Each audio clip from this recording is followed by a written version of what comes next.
139ನೇ ವಿಧಿ, 226ನೇ ವಿಧಿ,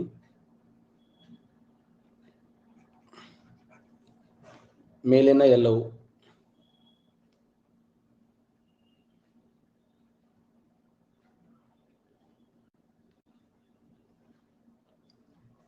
ರಿಟ್ ಅಧಿಕಾರಕ್ಕೆ ಸಂಬಂಧಪಟ್ಟ ಸಂವಿಧಾನದ ವಿಧಿ ಯಾವುದು? ರಿಟ್ ಅಧಿಕಾರಕ್ಕೆ ಸಂಬಂಧಪಟ್ಟ ಸಂವಿಧಾನದ ವಿಧಿ ಯಾವುದು?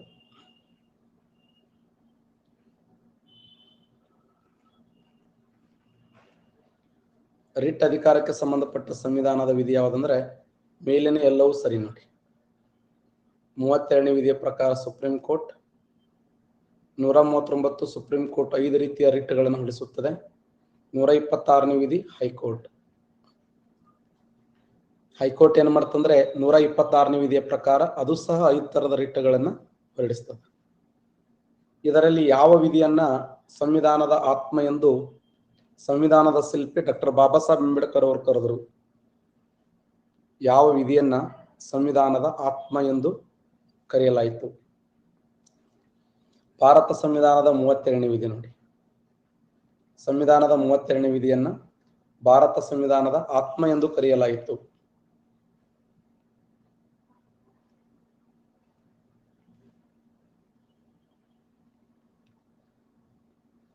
ಎರಡ್ನೂರ 80ನೇ ವಿಧಿ, 289ನೇ ವಿಧಿ, 300 ಎ ವಿಧಿ. ಆಸ್ತಿ ಹಕ್ಕು ಒಂದು ಕಾನೂನಾತ್ಮಕವಾದ ಹಕ್ಕು. ಆಸ್ತಿ ಹಕ್ಕು ಒಂದು ಕಾನೂನಾತ್ಮಕವಾಗಿರುವ ಹಕ್ಕಾಗಿದೆ.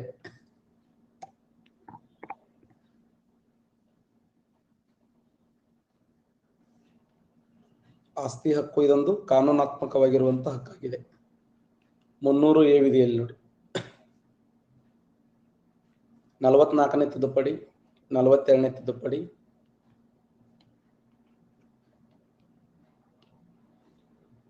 52ನೇ ತಿದ್ದುಪಡಿ, 61ನೇ ತಿದ್ದುಪಡಿ.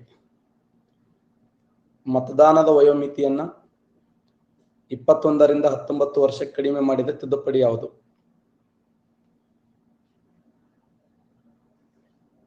ಮತದಾನದ ವಯೋಮಿತಿಯನ್ನ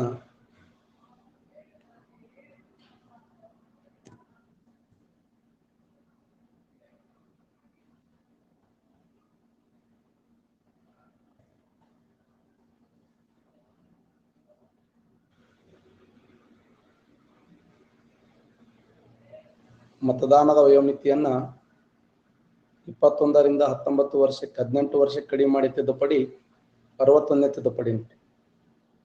1935ರ ಕಾಯ್ದೆ, 1909ರ ಕಾಯ್ದೆ, 1919ರ ಕಾಯ್ದೆ, 1927ರ ಸೈಮನ್ ಕಾಯ್ದೆ.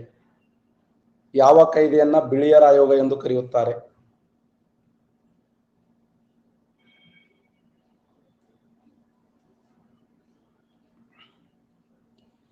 ಯಾವ ಕಾಯ್ದೆಯನ್ನ ಬಿಳಿಯರ ಆಯೋಗ ಎಂದು ಕರೆಯುತ್ತಾರೆ? ಸರಿ ಉತ್ತರ ಸೈಮನ್ ಆಯೋಗ ನೋಡಿ. 1927ರಲ್ಲಿ ಭಾರತ ದೇಶಕ್ಕೆ ಸೈಮನ್ ಆಯೋಗ ಜಾರಿಗೆ ಬಂತು. ಈ ಸೈಮನ್ ಆಯೋಗವನ್ನು ಏನಂತ ಕರೀತಾರೆ ಅಂದ್ರೆ ಬಿಳಿಯರ ಕಾಯ್ದೆ ಅಂತ ಕರೀತಾರೆ. ಯಾವ ಕಾಯ್ದೆಯನ್ನ ಭಾರತ ಸಂವಿಧಾನದ ನೀಲನಕ್ಷೆ ಅಂತ ಕರೀತಾರೆ? ಸಂವಿಧಾನದ ನೀಲನಕ್ಷೆ ಯಾವುದು?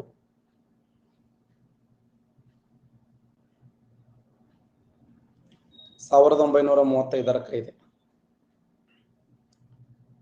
ಯಾವ ಕಾಯ್ದೆ ಪ್ರಕಾರ ಭಾರತ ದೇಶದಲ್ಲಿ ರಿಸರ್ವ್ ಬ್ಯಾಂಕ್ ಆಫ್ ಇಂಡಿಯಾ ಸ್ಥಾಪನೆ ಆಯಿತು? RBI ಸ್ಥಾಪನೆ ಆಯಿತು? ಯಾವ ಕಾಯ್ದೆಯ ಪ್ರಕಾರ?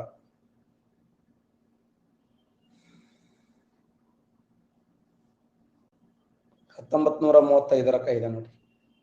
ಇಲ್ಟನ್ ಯಂಗ್ ಅನ್ನುವಂಥ ಸಮಿತಿ, ಇಲ್ಟನ್ ಯಂಗ್ ಸಮಿತಿ, ಒಂದು ಇಲ್ಟನ್ ಯಂಗ್ ಸಮಿತಿ, 2 1934ರ ಕಾಯ್ದೆ, 3 1935ರ ಕಾಯ್ದೆ. ಅಷ್ಟೇ ಅಲ್ಲದೆ ಡಾಕ್ಟರ್ ಬಾಬಾ ಸಾಹೇಬ್ ಅಂಬೇಡ್ಕರ್ ಅವರು ಬರೆದ ಪ್ರಾಬ್ಲಮ್ ಆಫ್ ರುಪಿ ಅನ್ನುವಂಥ ಗ್ರಂಥ ಇದೆಯಲ್ಲ, ಆ ಪ್ರಾಬ್ಲಮ್ ಆಫ್ ರುಪಿ ಅನ್ನುವಂಥ ಗ್ರಂಥವು ಕೂಡ ಭಾರತದ ರಿಸರ್ವ್ ಬ್ಯಾಂಕ್ ಆಫ್ ಇಂಡಿಯಾಕ್ಕೆ ಅತಿ ಹೆಚ್ಚು ಪ್ರೇರಣೆಯನ್ನು ನೀಡಲಾಯಿತು. ಈ ಕೆಳಗಿನ ಯಾವ ಕಾಯ್ದೆಯನ್ನ ಮಿಂಟೋ ಮಾರ್ಲೆ ಸುಧಾರಣೆ ಎಂದು ಕರೆಯುತ್ತಾರೆ? 1935ರ ಕಾಯ್ದೆ, 1909ರ ಕಾಯ್ದೆ, 1919ರ ಕಾಯ್ದೆ, 1927ರ ಕಾಯ್ದೆ. ಯಾವ ಕಾಯ್ದೆಯನ್ನ ಮಿಂಟೋ ಮಾರ್ಲೆ ಸುಧಾರಣಾ ಕಾಯ್ದೆ ಎಂದು ಕರೆಯುತ್ತಾರೆ ಅಂದ್ರೆ 1909ರ ಕಾಯ್ದೆ ನೋಡಿ. 1909ರ ಕಾಯ್ದೆಯನ್ನ ಮಿಂಟೋ ಮಾರ್ಲೆ ಸುಧಾರಣಾ ಕಾಯ್ದೆ ಎಂದು ಕರೆಯುತ್ತಾರೆ. ಮಿಂಟೋ ಮಾರ್ಲೆ ಸುಧಾರಣಾ ಕಾಯ್ದೆ ಎಂದು 1909ರ ಕಾಯ್ದೆಯನ್ನ ಕರೀತಾರೆ.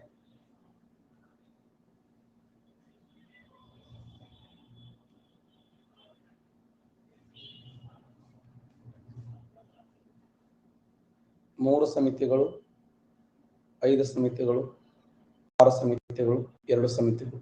ಒಟ್ಟು ಹಣಕಾಸು ಸಮಿತಿಗಳ ಸಂಖ್ಯೆ ಎಷ್ಟು? ಒಟ್ಟು ಹಣಕಾಸು ಸಮಿತಿಗಳ ಸಂಖ್ಯೆ ಎಷ್ಟು? ಒಟ್ಟು ಹಣಕಾಸು ಸಮಿತಿಗಳು 3 ನೋಡಿ. ಅಂದಾಜು ಸಮಿತಿ, ಸಾರ್ವಜನಿಕ ಲೆಕ್ಕಪತ್ರಗಳ ಸಮಿತಿ, ಸಾರ್ವಜನಿಕ ಉದ್ಯಮಗಳ ಮೇಲಿನ ಸಮಿತಿ. ಈ 3 ಸಮಿತಿಗಳಲ್ಲಿ ಯಾವ ಸಮಿತಿ ಅತ್ಯಂತ ಹಳೆಯದಾದ ಸಮಿತಿಯಾಗಿದೆ? ಬಿ ನೋಡಿ. ಬಿ, ಸಾರ್ವಜನಿಕ ಉದ್ಯಮಗಳ ಮೇಲಿನ ಸಮಿತಿ ಇದೆಯಲ್ಲ, ಅತ್ಯಂತ ಹಳೆಯ ಸಮಿತಿ. ಯಾವ ಸಮಿತಿ ಜಾನ್ ಮಥಾಯ್ ವರದಿಯ ಪ್ರಕಾರ ಸ್ಥಾಪನೆಯಾಗಿದೆ? ಏನ್ ನೋಡಿ, ಅಂದಾಜು ಸಮಿತಿ. ಯಾವ ಸಮಿತಿ ಕೃಷ್ಣ ಮೆನನ್ ಸಮಿತಿಯ ಪ್ರಕಾರ ಸ್ಥಾಪನೆಯಾಗಿದೆ? ಕೃಷ್ಣ ಮೆನನ್ ಸಮಿತಿಯ ಪ್ರಕಾರ ಸ್ಥಾಪನೆಯಾಗಿದ್ದು ಸಾರ್ವಜನಿಕ ಉದ್ಯಮಗಳ ಮೇಲಿನ ಸಮಿತಿ. ಯಾವ ಸಮಿತಿಯು ಎಲ್ಲಾ ಲೋಕಸಭಾ ಸದಸ್ಯರನ್ನೇ ಒಳಗೊಂಡಿರುತ್ತದೆ?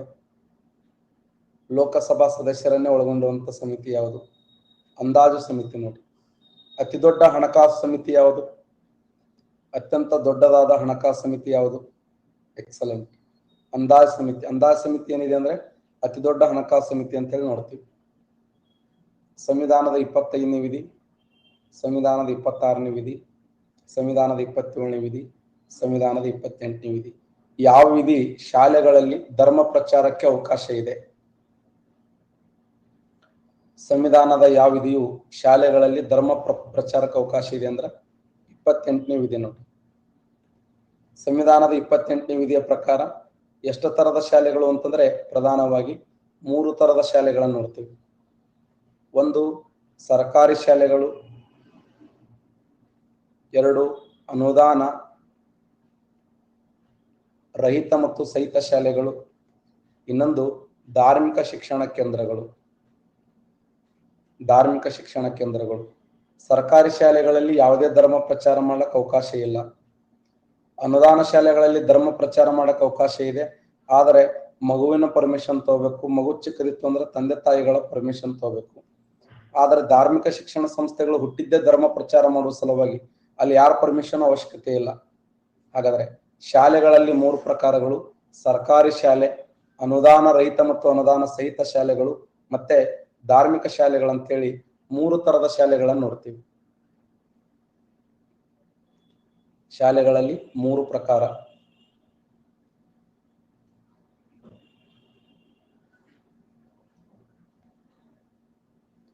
ಎರಡು 224, 245, 243, 543. ಪ್ರಸ್ತುತ ರಾಜ್ಯಸಭಾ ಸದಸ್ಯರ ಸಂಖ್ಯೆ. ಪ್ರಸ್ತುತ ರಾಜ್ಯಸಭಾ ಸದಸ್ಯರ ಸಂಖ್ಯೆ. ಪ್ರಸ್ತುತ ರಾಜ್ಯಸಭಾ ಸದಸ್ಯರ ಸಂಖ್ಯೆ.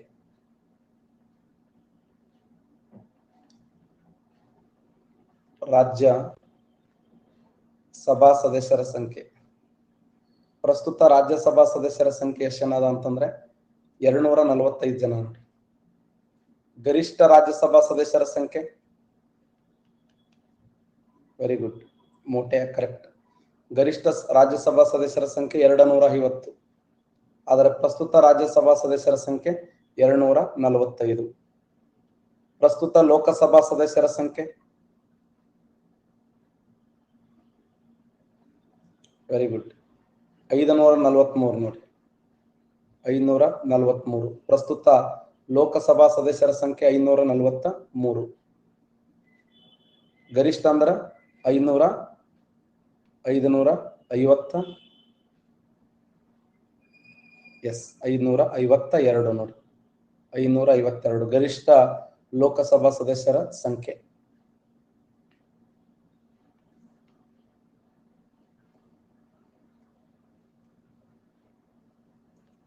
ತೊಂಬತ್ಮೂರನೇ ತಿದ್ದುಪಡಿ, 91ನೇ ತಿದ್ದುಪಡಿ, 89ನೇ ತಿದ್ದುಪಡಿ, 86ನೇ ತಿದ್ದುಪಡಿ.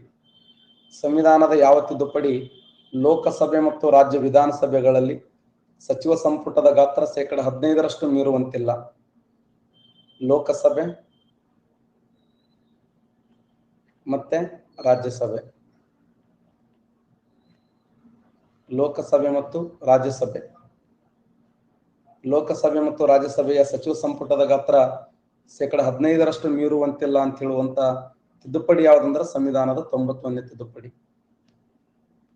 ಖಾಸಗಿ ಶಾಲೆಗಳಲ್ಲಿ ರೈಟ್ ಟು ಎಜುಕೇಶನ್ಗೆ ಅವಕಾಶ ಇದೆ. ಖಾಸಗಿ ಶಾಲೆಗಳಲ್ಲಿ ರೈಟ್ ಟು ಎಜುಕೇಶನ್ಗೆ ಅವಕಾಶ ಇದೆ. ಖಾಸಗಿ ಶಾಲೆಗಳಲ್ಲಿ ರೈಟ್ ಟು ಎಜುಕೇಶನ್ಗೆ ಅವಕಾಶ ಇದೆ. ಸಂವಿಧಾನದ 93ನೇ ತಿದ್ದುಪಡಿ ನೋಡಿ. ಭಾರತ ಸಂವಿಧಾನ 93ನೇ ತಿದ್ದುಪಡಿಯ ಮೂಲಕ ಖಾಸಗಿ ಶಾಲೆಗಳಲ್ಲಿ ಕೂಡ ರೈಟ್ ಟು ಎಜುಕೇಶನ್ಗೆ ಅವಕಾಶ ಇದೆ. 6 ರಿಂದ 14 ವರ್ಷದ ಮಕ್ಕಳಿಗೆ ಉಚಿತ ಮತ್ತು ಕಡ್ಡಾಯ ಶಿಕ್ಷಣ. 6 ರಿಂದ 14 ವರ್ಷದ ಮಕ್ಕಳಿಗೆ ಉಚಿತ ಮತ್ತು ಕಡ್ಡಾಯ ಶಿಕ್ಷಣ. 86ನೇ ತಿದ್ದುಪಡಿ ನೋಡಿ. ಭಾರತ ಸಂವಿಧಾನದ 86ನೇ ತಿದ್ದುಪಡಿಯ ಮೂಲಕ 6 ರಿಂದ 14 ವರ್ಷದ ಮಕ್ಕಳಿಗೆ ಉಚಿತ ಮತ್ತು ಕಡ್ಡಾಯ ಶಿಕ್ಷಣವನ್ನ ಕೊಡುವುದು. ಸಂವಿಧಾನದ 5ನೇ ಅನುಸೂಚಿ, 6ನೇ ಅನುಸೂಚಿ, 3ನೇ ಅನುಸೂಚಿ, 4ನೇ ಅನುಸೂಚಿ. ಯಾವ ಅನುಸೂಚಿಯ ಪ್ರಕಾರ ಬುಡಕಟ್ಟು ಪ್ರದೇಶಗಳಿಗೆ ನಿಷೇಧ ಇದೆ? ಸಂಚಾರಕ್ಕೆ ನಿಷೇಧ ಇದೆ. ಬುಡಕಟ್ಟು ಪ್ರದೇಶಗಳ ಸಂಚಾರಕ್ಕೆ ನಿಷೇಧ ಇದೆ. ಬುಡಕಟ್ಟು ಪ್ರದೇಶಗಳ ಸಂಚಾರಕ್ಕೆ ನಿಷೇಧ ಇದೆ ಅಂತಂದ್ರೆ ಸಂವಿಧಾನದ ಯಾವ ಅನುಸೂಚಿ ಅಂದ್ರೆ ಸರಿ ಉತ್ತರ 6ನೇ ಅನುಸೂಚಿ ನೋಡಿ. ಹಾಗಾದ್ರೆ ಸಂವಿಧಾನದ ಯಾವ ವಿಧಿಯಲ್ಲಿ?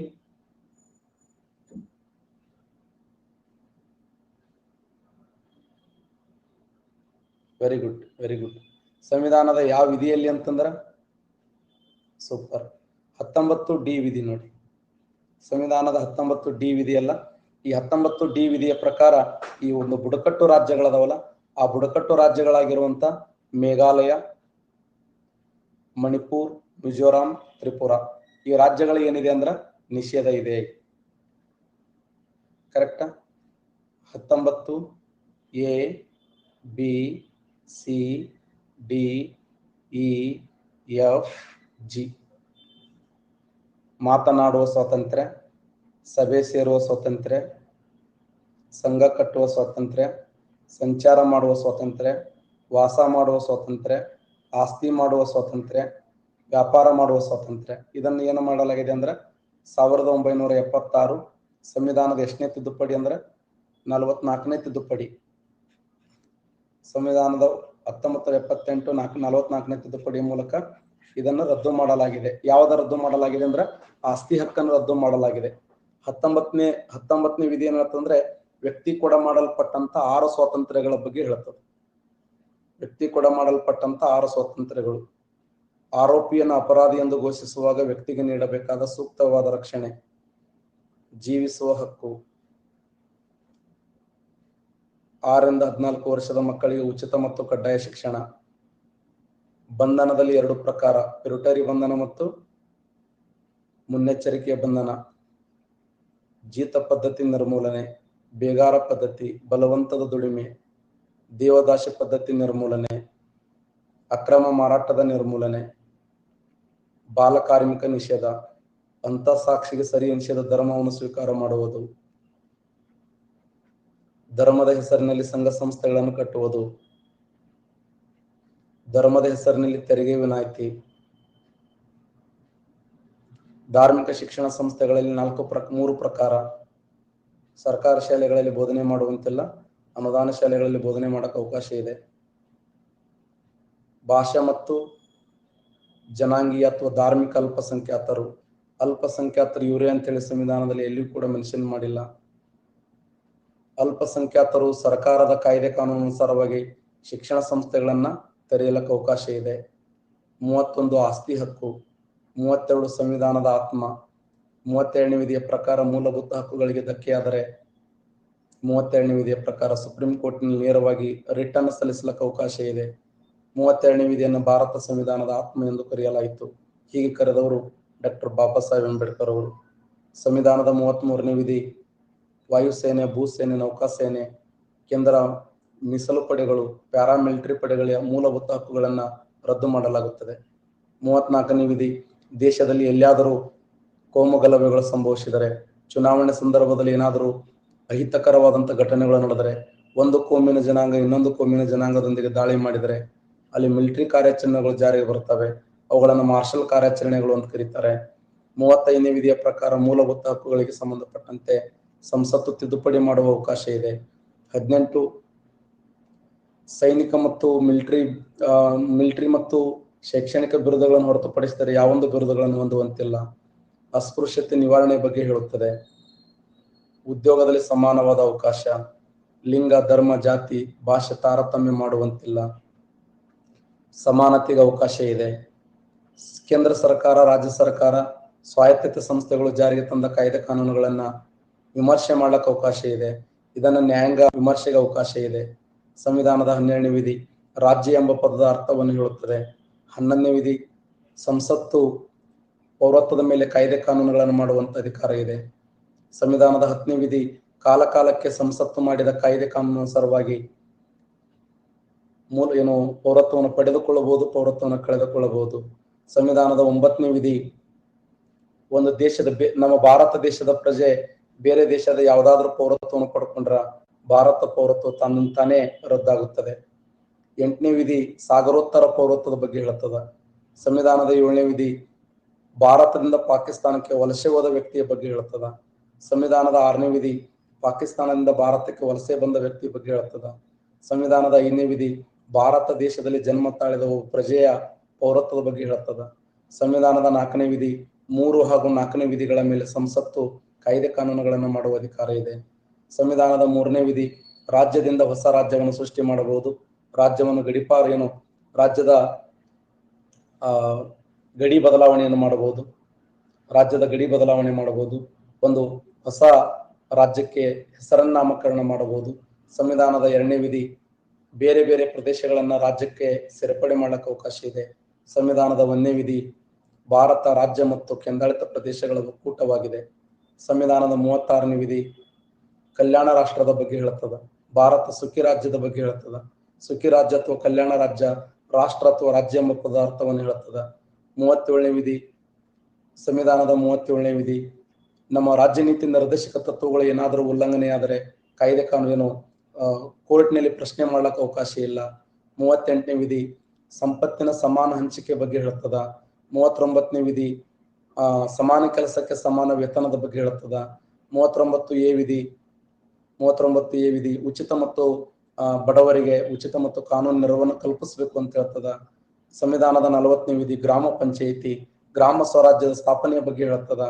ಸಂವಿಧಾನದ 41ನೇ ವಿಧಿ ದೀನರು, ದಲಿತರು, ಶೋಷಣೆಗೊಳಗಾದವರು, ಅಂಗವಿಕಲರು, ತಂದೆ ತಾಯಿಯನ್ನು ಕಳೆದುಕೊಂಡಂತ ಅನಾಥ ಮಕ್ಕಳ ಬೆಳವಣಿಗೆ ಮಾಡಬೇಕು ಅಂತ ಹೇಳಿ ಹೇಳ್ತದ.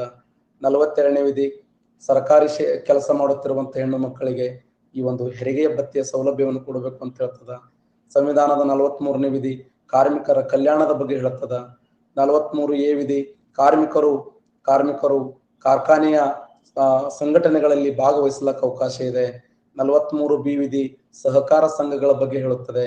44ನೇ ವಿಧಿ ಯಾವುದು ನಾಗರಿಕ ನೀತಿ ಸಂಹಿತೆ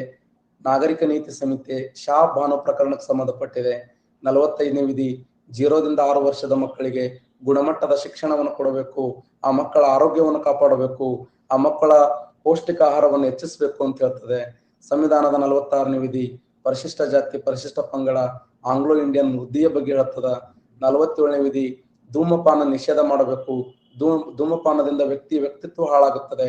ಧೂಮಪಾನ ಸೇವನೆ ಮಾಡುವುದರಿಂದ ಆರೋಗ್ಯದ ಮೇಲೆ ಹೆಚ್ಚಿನ ಪರಿಣಾಮ ಬೀರುವ ಸಾಧ್ಯತೆ ಇದೆ.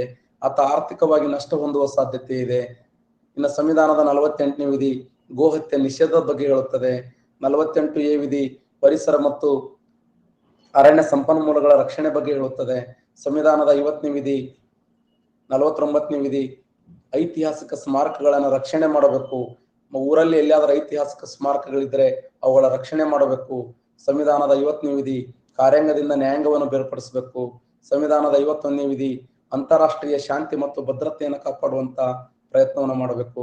ಸಂವಿಧಾನದ 52ನೇ ವಿಧಿ ಸಂವಿಧಾನಬದ್ಧವಾಗಿ ರಾಷ್ಟ್ರಪತಿ ಹುದ್ದೆಗೆ ಅವಕಾಶ ಇದೆ. ಸಂವಿಧಾನದ 53ನೇ ವಿಧಿ ಭಾರತ ದೇಶದಲ್ಲಿ ವೈಶಿಷ್ಟ್ಯವಾಗಿ ಅಂದ್ರೆ ನಮ್ಮ ದೇಶದ ರಾಷ್ಟ್ರಪತಿಗಳು ಕಾರ್ಯಾಂಗದ ಮುಖ್ಯಸ್ಥರಾಗಿ ಸೇವೆ ಮಾಡುತ್ತಾರೆ. 54ನೇ ವಿಧಿ ರಾಷ್ಟ್ರಪತಿಯವರ ಚುನಾವಣೆಯ ಬಗ್ಗೆ ಹೇಳುತ್ತದೆ. 55ನೇ ವಿಧಿ ರಾಷ್ಟ್ರಪತಿಯವರ ಚುನಾವಣೆಗೆ ಸಂಬಂಧಪಟ್ಟ ಏನಾದರೂ ವಿವಾದಗಳಾದರೆ ಅವುಗಳನ್ನು ಬಗೆಹರಿಸುವುದು ಸುಪ್ರೀಂ ಕೋರ್ಟ್. ರಾಷ್ಟ್ರಪತಿಯವರ ಅಧಿಕಾರದ ಬಗ್ಗೆ ಹೇಳುತ್ತದೆ. ರಾಷ್ಟ್ರಪತಿಯವರ ಮರು ಚುನಾವಣೆಯ ಬಗ್ಗೆ ಹೇಳುತ್ತದೆ. ರಾಷ್ಟ್ರಪತಿಯವರ ಅರ್ಹತೆಯ ಬಗ್ಗೆ ಹೇಳುತ್ತದೆ. ರಾಷ್ಟ್ರಪತಿಯವರ ವೇತನ ಮತ್ತು ಸೌಲಭ್ಯ ಬಗ್ಗೆ ಹೇಳುತ್ತದೆ. ಸಂವಿಧಾನದ 60ನೇ ವಿಧಿ ರಾಷ್ಟ್ರಪತಿಯವರ ಪ್ರಮಾಣ ವಚನದ ಬಗ್ಗೆ ಹೇಳುತ್ತದೆ. ರಾಷ್ಟ್ರಪತಿಯವರ 61ನೇ ವಿಧಿಯ ಪ್ರಕಾರ ಅವರನ್ನ ಮಹಾಭಿಯೋಗದ ಮೂಲಕ ತೆಗೆದುಹಾಕಲಕ್ಕೆ ಅವಕಾಶ ಇದೆ.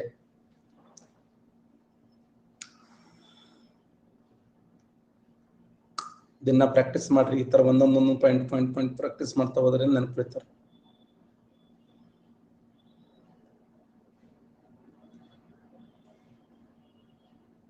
ಅನುಸೂಚಿ 12ನೇ ಅನುಸೂಚಿ 9ನೇ ಅನುಸೂಚಿ 8ನೇ ಅನುಸೂಚಿ ಸಂವಿಧಾನಬದ್ಧ ಭಾಷೆಗಳ ಬಗ್ಗೆ ತಿಳಿಸುವ ಅನುಸೂಚಿ ಯಾವುದು? ಸಂವಿಧಾನಬದ್ಧ ಭಾಷೆಗಳ ಬಗ್ಗೆ ತಿಳಿಸುವ ಅನುಸೂಚಿ ಯಾವುದು? ಸಂವಿಧಾನಬದ್ಧ ಭಾಷೆಗಳ ಬಗ್ಗೆ ತಿಳಿಸುವ ಅನುಸೂಚಿ 8ನೇ ಅನುಸೂಚಿ ನೋಡಿ. ಸಂವಿಧಾನದ 8ನೇ ಅನುಸೂಚಿ ಇದೆಯಲ್ಲ, ಸಂವಿಧಾನಬದ್ಧ ಭಾಷೆಗಳ ಬಗ್ಗೆ ಹೇಳ್ತದೆ.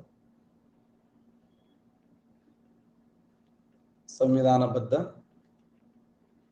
ಭಾಷೆಗಳ ಬಗ್ಗೆ ಹೇಳುತ್ತದೆ. ಸಂವಿಧಾನಬದ್ಧ ಭಾಷೆಗಳ ಬಗ್ಗೆ ಹೇಳುವ ಅನುಸೂಚಿ ಯಾವುದಂದ್ರೆ 8ನೇ ಅನುಸೂಚಿ, ಭಾರತ ಸಂವಿಧಾನದ 8ನೇ ಅನುಸೂಚಿ. ಸಂವಿಧಾನದ 1ನೇ ಅನುಸೂಚಿ ಭಾರತ ರಾಜ್ಯ ಮತ್ತು ಕೇಂದ್ರಾಡಳಿತ ಪ್ರದೇಶಗಳ ಒಕ್ಕೂಟ. ಸಂವಿಧಾನದ 2ನೇ ಅನುಸೂಚಿ ವೇತನ ಭತ್ಯೆ ಸೌಲಭ್ಯಗಳು. ಸಂವಿಧಾನದ 3ನೇ ಅನುಸೂಚಿ ರಾಷ್ಟ್ರದ ಪ್ರಮುಖ ಹುದ್ದೆಗಳ ಪ್ರಮಾಣ ವಚನ. ಸಂವಿಧಾನದ 4ನೇ ಅನುಸೂಚಿ ರಾಜ್ಯಸಭೆಗೆ ಸ್ಥಾನಗಳ ಹಂಚಿಕೆ. ಸಂವಿಧಾನದ 5ನೇ ಅನುಸೂಚಿ ಪರಿಶಿಷ್ಟ ಜಾತಿ ಪರಿಶಿಷ್ಟ ಪಂಗಡಗಳ ಆಡಳಿತ ಮತ್ತು ನಿರ್ವಹಣೆ. ಸಂವಿಧಾನದ 6ನೇ ಅನುಸೂಚಿ ಬುಡಕಟ್ಟು ಪ್ರದೇಶಗಳ ಬೆಳವಣಿಗೆ. ಸಂವಿಧಾನದ 7ನೇ ಅನುಸೂಚಿ ಕೇಂದ್ರ ಪಟ್ಟಿ ರಾಜ್ಯ ಪಟ್ಟಿ ಸಮವರ್ತಿ ಪಟ್ಟಿಗಳ ಬಗ್ಗೆ ಹೇಳ್ತದೆ. ಸಂವಿಧಾನದ 8ನೇ ಅನುಸೂಚಿ ಭಾಷೆಗಳು. ಸಂವಿಧಾನಬದ್ಧವಾಗಿ 22 ಭಾಷೆಗಳ ಬಗ್ಗೆ ಹೇಳ್ತದ. ಸಂವಿಧಾನದ 9ನೇ ಅನುಸೂಚಿ ಇದು ಭೂ ಸುಧಾರಣೆ ಬಗ್ಗೆ ಹೇಳ್ತದ. 10ನೇ ಅನುಸೂಚಿ ಇದು ಪಕ್ಷಾಂತರ ನಿಷೇಧದ ಬಗ್ಗೆ ಹೇಳಿದರೆ. 11 ಪಂಚಾಯಿತಿ, 12 ನಗರಾಡಳಿತ. ಇಂಪಾರ್ಟೆಂಟ್ ಎಕ್ಸಾಮ್ ಏನೇನು ಬರ್ತಾವಲ್ಲ ಒಂದ್ಸರಿ ರಿವಿಷನ್ ಮಾಡ್ಕೊಳ್ಳಿ. 338ನೇ ವಿಧಿ, 340ನೇ ವಿಧಿ, 351ನೇ ವಿಧಿ, 356ನೇ ವಿಧಿ. ಯಾವ ವಿಧಿಯನ್ನ ಡಾಕ್ಟರ್ ಬಾಬಾ ಸಾಹೇಬ್ ಅಂಬೇಡ್ಕರ್ ಅವರು ಡೆಡ್ ಲೆಟರ್ ಅಂತ ಕರೆದ್ರು? ಯಾವ ವಿಧಿಯನ್ನ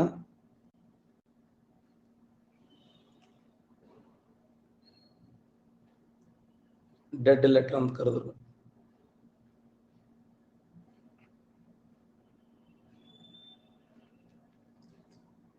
ಸಂವಿಧಾನದ 356ನೇ ವಿಧಿ ನೋಡಿ.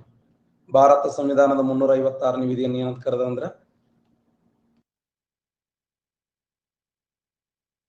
Dead letter.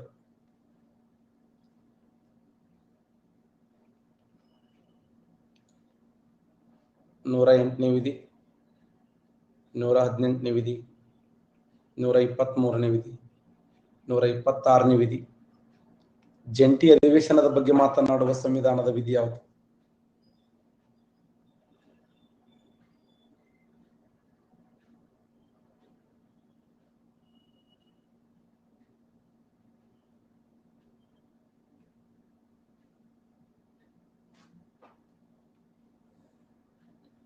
ಭಾರತ ಸಂವಿಧಾನದ 108ನೇ ವಿಧಿ ನೋಡಿ. ಜಂಟಿ ಅಧಿವೇಶನದ ಬಗ್ಗೆ ಮಾತನಾಡುತ್ತದೆ. ಜಂಟಿ ಅಧಿವೇಶನ.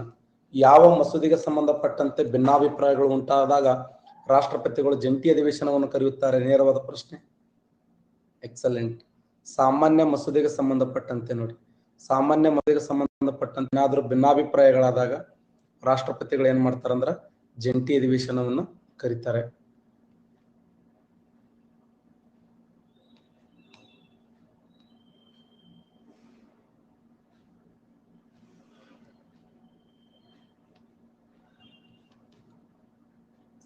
ನೂರ 37ನೇ ವಿಧಿ, 129ನೇ ವಿಧಿ, 139ನೇ ವಿಧಿ, 143ನೇ ವಿಧಿ. ಸಂವಿಧಾನದ ಯಾವ ವಿಧಿಯು ಸುಪ್ರೀಂ ಕೋರ್ಟ್ ತನ್ನ ಕೊಟ್ಟ ತೀರ್ಪನ್ನ ಮರು ಪರಿಶೀಲನೆ ಮಾಡಿಕೊಳ್ಳುತ್ತದೆ? ಸುಪ್ರೀಂ ಕೋರ್ಟ್ ತಾನು ಕೊಟ್ಟ ತೀರ್ಪನ್ನ ಮರು ಪರಿಶೀಲನೆ ಮಾಡಿಕೊಳ್ಳುತ್ತದೆ. ಸುಪ್ರೀಂ ಕೋರ್ಟ್ ತಾನು ಕೊಟ್ಟ ತೀರ್ಪನ್ನ ಮರು ಪರಿಶೀಲನೆ ಮಾಡಿಕೊಳ್ಳುವುದು ಸಂವಿಧಾನದ 137ನೇ ವಿಧಿ. ಮೋಸ್ಟ್ಲಿ ನಿಮಗೆ 100 ಮ್ಯಾಗ ಸ್ಟಾರ್ಟ್ ಆಯ್ತು ಸ್ವಲ್ಪ ಡೌಟ್ ಸ್ಟಾರ್ಟ್ ಆಗ್ತಾವಲ್ಲ ವಿಧಿಗಳು, ಅವು ಬೆಪೆಟ್ ಮಾಡಿಸ್ತೀನಿ ನಿಮಗೆ.